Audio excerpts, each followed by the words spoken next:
కనీస మద్దతు ధర ప్రకారం ప్రతి గింజను కొనుగోలు చేస్తున్నామని డిప్యూటీ సీఎం బట్టి విక్రమార్క తెలిపారు. ఆ ధాన్యాన్ని తీసుకోవాల్సిన బాధ్యత కేంద్ర ప్రభుత్వంపైనే ఉందని చెప్పారు.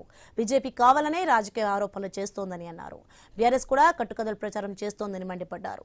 ధాన్యం కొనుగోలుపై పూర్తి లెక్కలు చెప్పేందుకు ప్రభుత్వం సిద్ధంగా ఉందని తెలిపారు.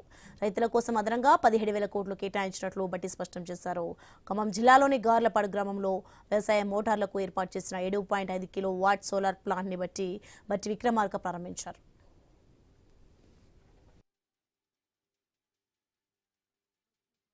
గాలికి వదిలేస్తే మరి రైతులు పండించినటువంటి పంటని మీరు కేంద్ర ప్రభుత్వంగా రాష్ట్రం కొనుగోలు చేసిన దాన్ని మీరు తీసుకోవాల్సినటువంటి అవసరం బాధ్యత మీ పైన ఉంది కదా. కొనుగోలు చేయాల్సిన బాధ్యత మీ పైన ఉన్నది.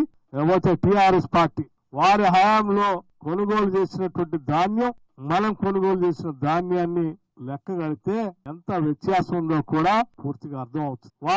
వారి సమయంలో కావలసినటువంటి ధాన్యాన్ని కొనుగోలు చేయకుండా సగానికి సగం వదిలేస్తే ఆ సగం మాత్రమే కొనుగోలు చేసి మిగతాయి రైతులు పెద్ద ఎత్తున నష్టపోయారు. అలా నష్టపోకుండా ఇవాళ కేవలం కాంగ్రెస్ ప్రభుత్వం అధికారంలోకి వచ్చిన తర్వాత చేయబట్టి ఒక్క రైతులకే దాదాపు 17,000 కోట్ల రూపాయలు అదనంగా నష్టపోకుండా కాంగ్రెస్ ప్రభుత్వం కాపాడగలిగింది.